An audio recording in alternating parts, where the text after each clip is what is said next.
अल्लाह लोगों के मरने के वक्त उनकी रूहें कब्ज कर लेता है, और जो मरे नहीं उनकी रूहें सोते में कब्ज कर लेता है। फिर जिन पर मौत का हुक्म कर चुकता है उनको रोक रखता है, और बाकी रूहों को एक वक्त मुकर्रर तक के लिए छोड़ देता है।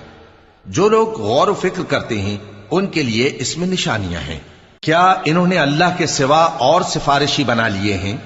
कहो कि खा वो किसी चीज का भी इख्तियार न रखते हों और न कुछ समझते ही हों, तब भी कह दो कि सिफारिश तो सब अल्लाह ही के इख्तियार में है।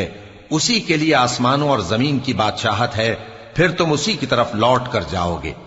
और जब एक अकेले अल्लाह का जिक्र किया जाता है तो जो लोग आखिरत पर ईमान नहीं रखते उनके दिल घुट जाते हैं, और जब अल्लाह के सिवा औरों का जिक्र किया जाता है तो फौरन खुश हो जाते हैं। कहो कि ऐ अल्लाह, ऐ आसमानों और जमीन के पैदा करने वाले, पोशीदा और जाहिर के जानने वाले, तू ही अपने बंदों में